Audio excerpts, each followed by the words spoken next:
Imagine waking up 66 million years ago. Why then? Because you love a challenge.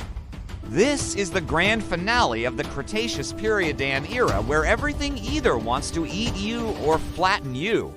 Mission: survive until the end of the world. Why until the end? Because we picked the most explosive date possible. Somewhere in deep space, a 6-mile wide rock is already targeting Earth. You have a little time to look around if you don't die before the collision. The first thing that will kill you isn't a dinosaur, it's heat stroke. The Cretaceous is a global sauna. There is zero ice at the poles, just humid tropics everywhere. There is no grass. You can't hide in a wheat field or run through a meadow. Under your feet is wet fern, prickly cycads, and thick mud. The world smells like rotting wood and the first evolving flowers, which honestly smell like a perfume factory that just exploded. Breathe deep. Oxygen levels are around 25%. You'll feel a burst of energy, but don't expect to be a superhero. The local giant chickens are on the same performance-enhancing drugs. Tyrannosaurus Rex, 9 tons of muscle and the most powerful bite force in the history of land animals. Forget the movies, he's not vision impaired. His brain was huge and his visual processing was better than a modern hawk's. He will literally smell your fear. His olfactory bulbs allowed him to track blood from miles away. Running away. Rex couldn't sprint in the traditional sense, but his fast walk is about 15 to 20 miles per hour. You might match that on a peak adrenaline rush, but he doesn't get tired as fast as you do. Your only hope is that you're too small to be worth the effort. Then again, T-Rex was a pretty good scavenger, and he won't pass up a free dessert. Think herbivores are safe.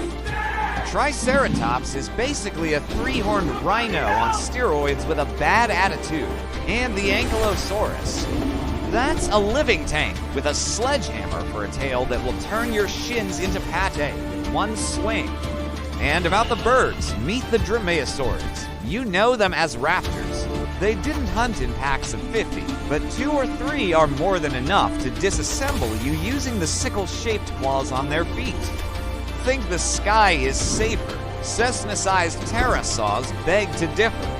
Quetzalcoatlus had a wingspan of 36 feet. He didn't snatch prey with his feet. He landed and hunted on the ground, walking on all fours like a giant nightmare giraffe. To him, you're just a hot dog that can run. The ocean. Don't even think about touching the water. Mosasaurs are 55 feet of teeth and pure aggression.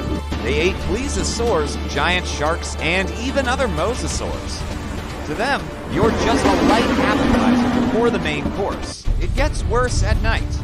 Dinosaurs didn't follow a 9-to-5 sleep schedule. Many predators had excellent night vision.